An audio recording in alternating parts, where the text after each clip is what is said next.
tutor, and in today's tutorial, it's going to be a continuation of the course, part 404, and we're going to be taking our bearing from administrative system of developed countries. With this being said, let's hop straight into it.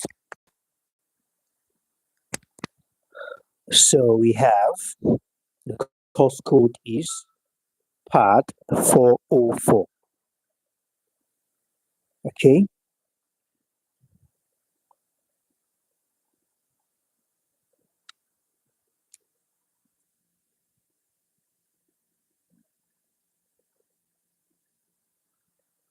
Now, we're going to be talking about administrative system of developed countries. We have actually been talking about administrative system, as we have also made comparatives between administrative system and other systems. So today we are going to be discussing about what the administrative system of certain countries with developed countries are like. Okay. So now we have developed countries of the world. All right. Developed countries of the world are on the general. Okay. They are on the general basis. Okay. Demonstrating peculiar characteristics in public administration that reflect historical experience. Now, we have, just a moment. Okay. Now, according to what we have here, it says that there is high degree of tax specialization. Now, when we talk about administrative system of developed countries, all right, they all possess certain peculiarities. All right, together, peculiarities like high degree in tax specialization, so task specialization.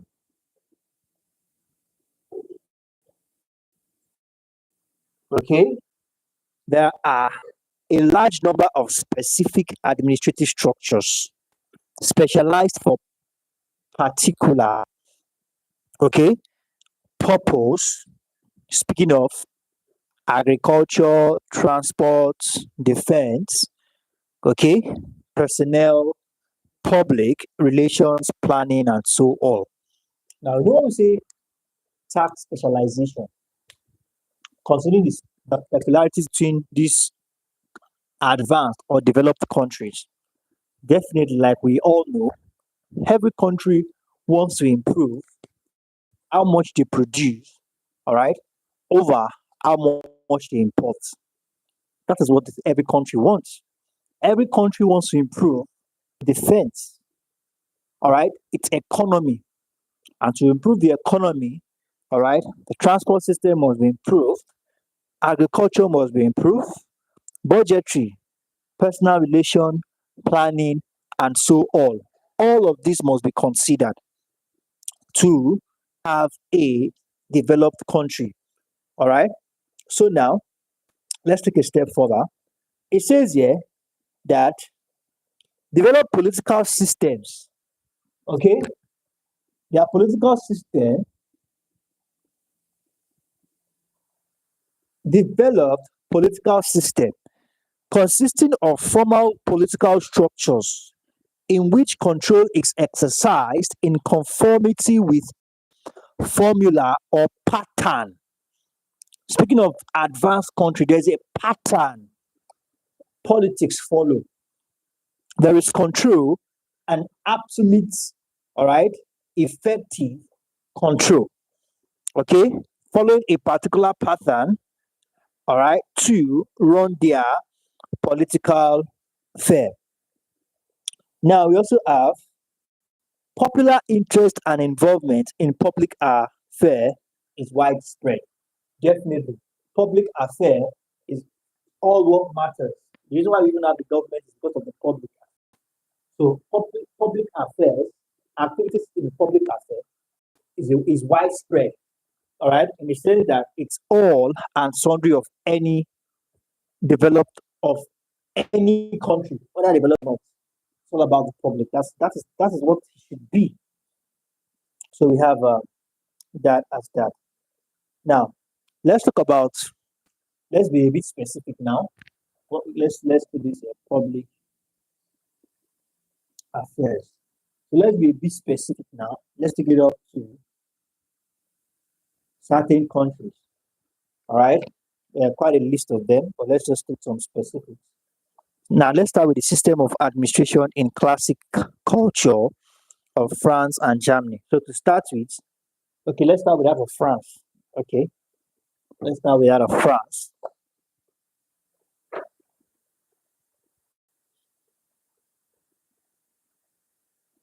Now, for France, what do we have? The system of administration in France, what does it look like? Now, it is a mixture of republic as well as parliamentary form of government.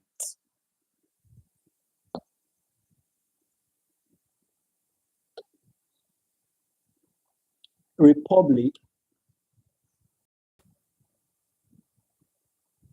parliamentary,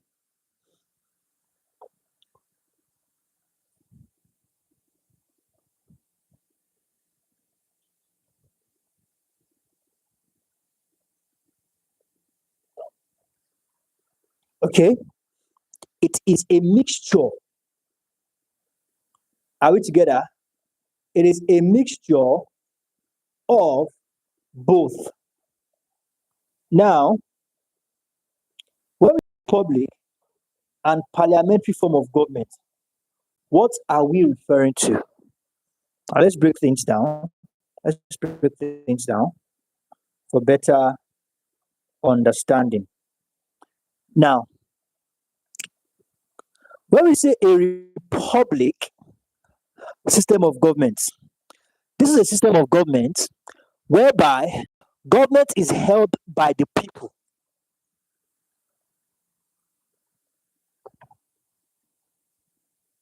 Republic, government is held by the people. That is a republic for you. Government is held by the people. Now, when we now say parliamentary system of government or parliamentary government is a type of democratic government in which political party that wins most seats in the parliament forms the government. All right, political party whereby political party that wins more seats. All right, political parties is now parliamentary form of government is also a kind of democratic form of government. Okay,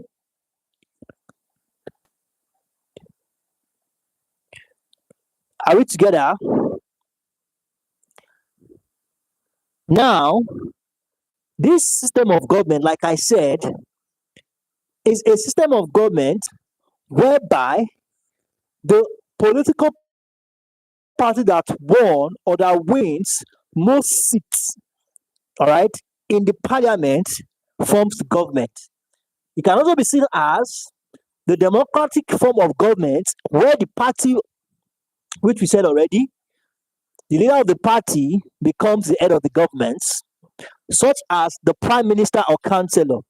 Now, the head of government is responsible to legislature, all right, and can remove from power if they lose support of the majority. So it's a mixture, all right, whereby the people is in charge and it's also parliamentary.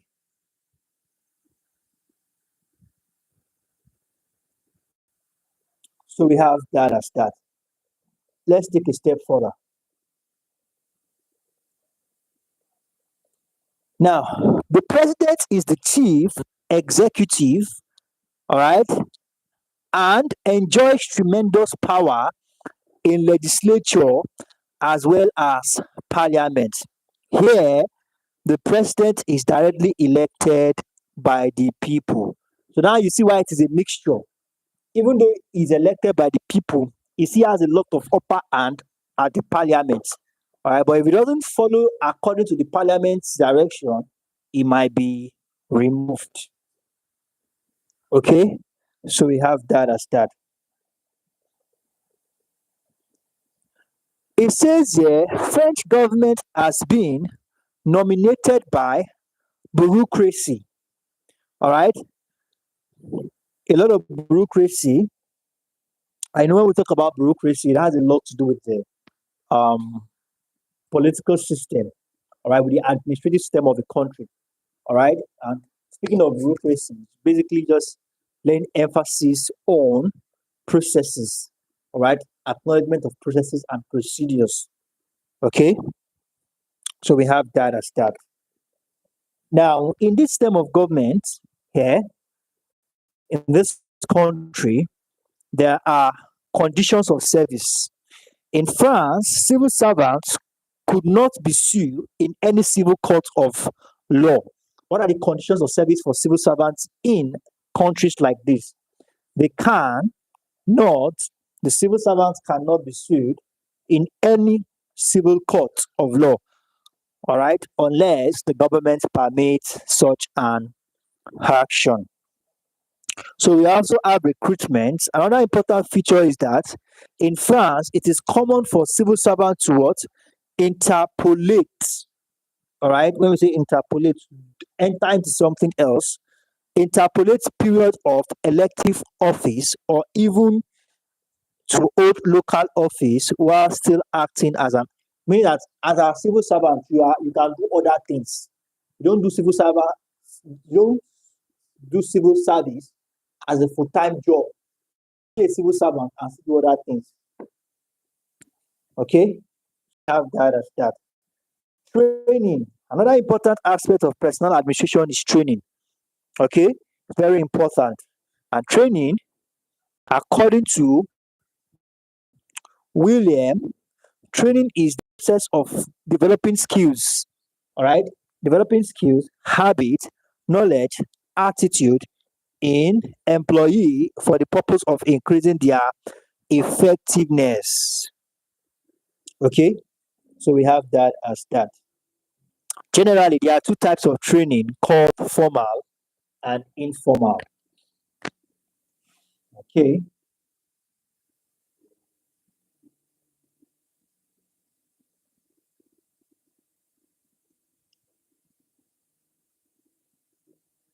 we have the formal and the informal, two types of training.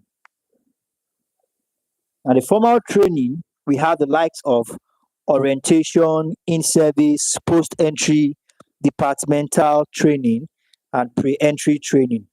Those are the formal. Then the informal training is training by experience, training by communication, conference method, syndicate method. These are all types of informal um, kind of training. And we also have their promotion. Promotion is a change of position that involves the assumption of greater responsibility and movement upon the ladder of authority. All right. So we have that as that.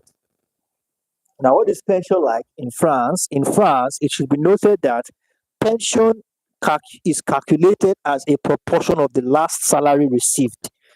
All right. Proportion of last salary received. Those who worked for 30 years will receive half of the salary received last. Okay. Those who spent 40 years in service will receive two-thirds of the salary received at the last time of retirement. We have compensation. France has a rigid formula for salary fixation. Okay. It has a rigid formula for salary fixation and in a flexible approach and relative pay outside the civil servants is compared to the USA. France has a rigid formula for salary, all right, fixation. So we have that as that. Okay. Um, we're going to call it up here for today. And in our next class, we'll be talking about okay, let's quickly touch on the system administration in Great Britain. Now, there have been reforms in British civil service, especially the next steps, all right, where we have reforms, all right, which made executive position of newly created agency to open private sector as well as public sector applications. Now, the system of administration in Great Britain, all right, reforms here and there in Great Britain, adjustments here and there. Now, this has made private manager with limited public sector experience to make some inroads. Now, what we have been told you that when it comes to Britain, there are some review that has been done, all right, and we have agencies open to private sector. Some of the public agencies controlled by government, is open to private sector in the sense that private sector can also have a say, all right, when it comes to the management of these agencies. Okay.